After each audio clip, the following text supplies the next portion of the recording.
Group VMX had called me an idiot on this video. That's why I responded to it. Okay, now to get that piece of crap assumption out of the way, I'm gonna talk a little about this guy's rant, or anti-rant, whatever the fuck it wants to call it. And he asked the question about why people are complaining about Mega Man 9, or saying mean things about it.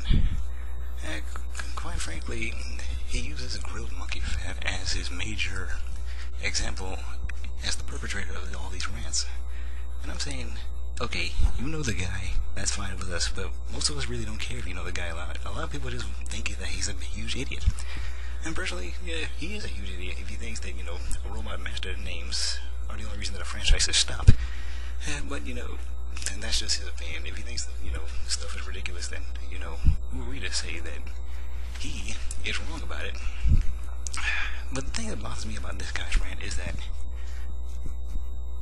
I don't know what it is, but he believes that, people complaining about Mega Man 9 is essentially the worst people on the planet right now.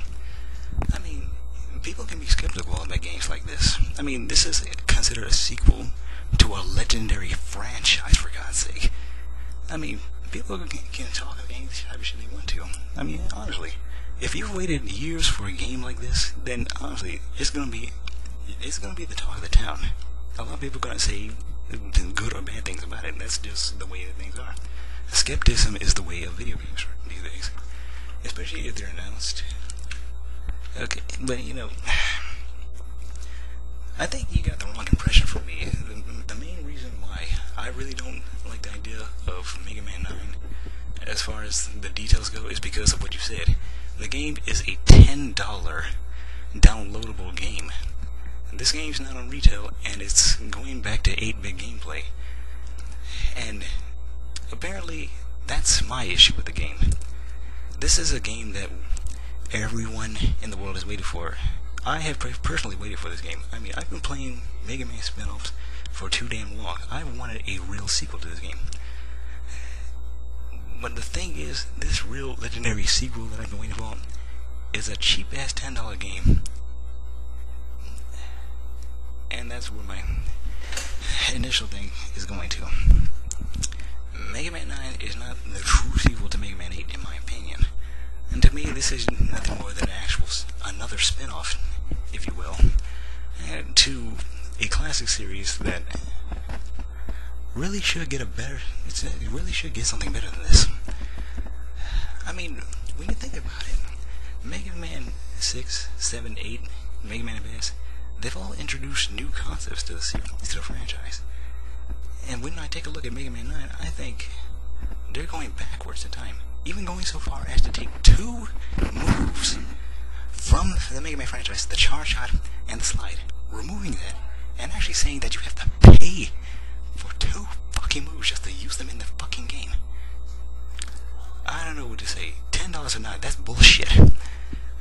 Now, if this game really doesn't have any new concepts, and it's really just going backwards just to be like Mega Man 2, I would say I have a lot to be upset for. I mean, this is a sequel to a game franchise that has evolved with so many spin-offs that introduce a lot of new concepts. A lot of fucking new concepts. Mega Man X, the wall jumping and shit, armors, everything. Mega Man ZX, this Metroid style gameplay, even though that was originally introduced in Mega Man 0. But when you look at the amount of sequels that the series has had, with the amount of new stuff they put into the game, tech and otherwise, gameplay concepts, that was, I don't know what to say, that was evolving the franchise. That was evolving the fucking franchise. And you see all these spin-offs and getting all these new spins on things, and then you turn to look at Mega Man 9, where it's basically just going backwards in gameplay, graphics, I don't care what you say. That really puts me in a bad mood when you think about it. Because here I am waiting for a game that's a part of the series that's so clear and close to my heart, and they just downgrade to the point where nostalgia is the only thing that's what I'm getting from this game. I mean, from the details gathered, and right down to the fact that you have to purchase the charge and the slide, that leaves a bad taste in my mouth. mouth. I'm surprised a lot of people are actually just praising this game simply for the fact that it's going back to 8-bit style. To be honest, that really does bother me when you think about it, because a lot of people are just saying that they prefer the 8-bit style, while in the same stance is going to be nothing more than a rehash of the NX titles. Now, quite frankly, Mega Man 2, in my opinion, is not really a terrific game, to be honest. That's just my opinion, though. I think Mega Man 6 is a lot better than Mega Man 2, because quite frankly, I think branching paths and different types of power suits and whatnot, different ways of killing the bosses,